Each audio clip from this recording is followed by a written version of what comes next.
जय माता दी दोस्तों, आप सभी को जीवित पुत्रिका व्रत की हार्दिक शुभकामनाएं।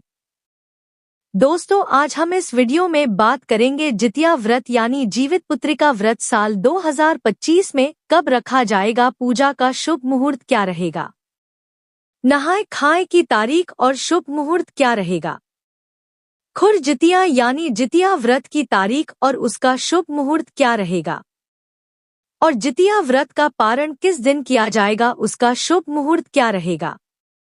साथ ही जानेंगे जितिया व्रत की संपूर्ण पूजा विधि, जितिया व्रत में क्या करना है और क्या नहीं करना चाहिए।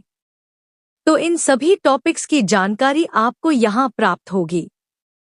लेकिन वीडियो शुरू करने से पहले आपसे निवेदन है कि यदि वीडियो आपको थोड़ा सा भी अच्छा लगे तो कृपया एक बार लाइक अवश्य कर दीजिएगा और जीवन में सुख शांति के लिए कमेंट बॉक्स में अवश्य लिखिएगा जय माता दी।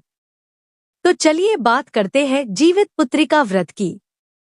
दोस्तों, अश्विन माह के कृष्ण पक्ष की अष्टमी तिथि को जितिया या जीवित पुत्रिका व्रत रखा जाता है। माताएं अपनी संतान की लंबी आयु के लिए जितिया व्रत रखती हैं।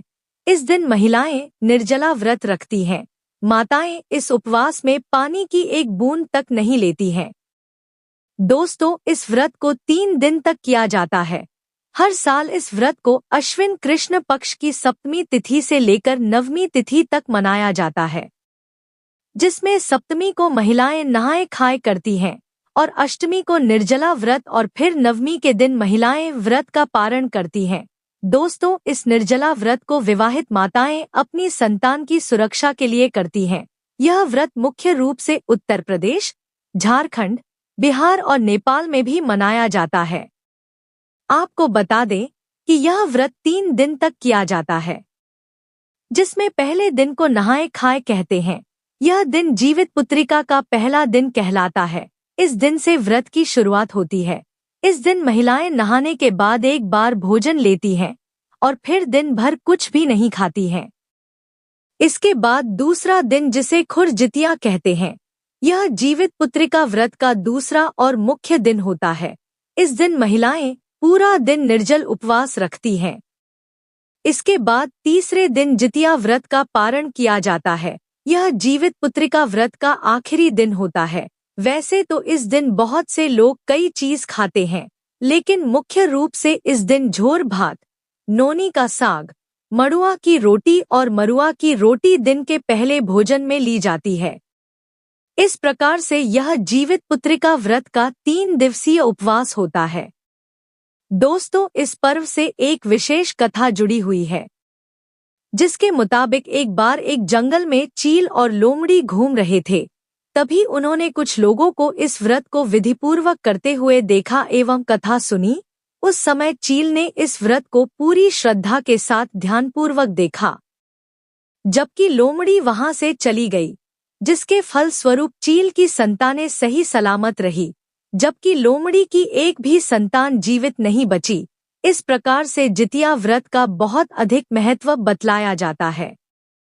दोस्तों, अश्विन माह के कृष्ण पक्ष की अष्टमी तिथि को प्रदोष काल में माताएं जीवित पुत्रिका की पूजा करती हैं। माना जाता है कि जो महिला जीवित पुत्रिका की पूजा पूरी श्रद्धा और विश्वास के साथ करती है तो उनके पुत्र को दीर्घायु एवं हर सुख की प्राप्ति होती है। पूजा के समय महिलाएं जीमूतवाहन की कुशा से निर्मित प्रतिमा बनाती हैं, फिर उन्हें रोली अक्षत आदि अर्पित करके फूल माला पहनाती हैं।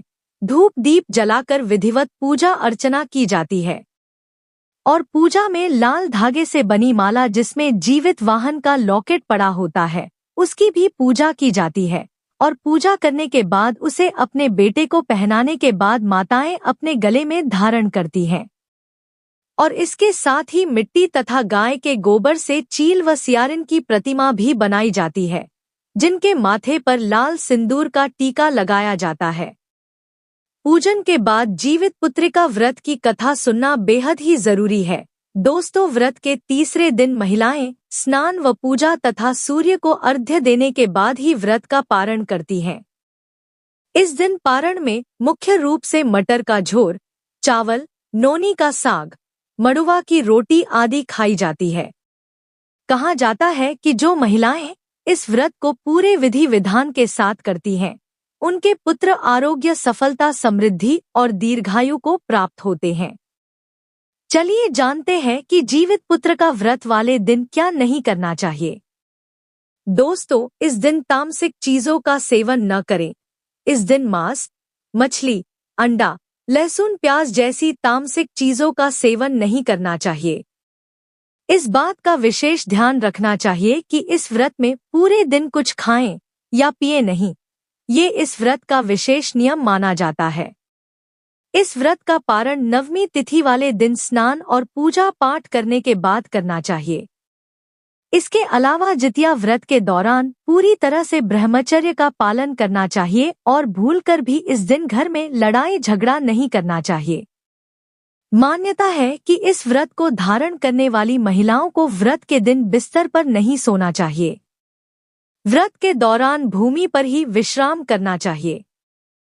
तो चलिए जानते हैं कि साल 2025 में जीवित पुत्रिका का व्रत कब रखा जाएगा।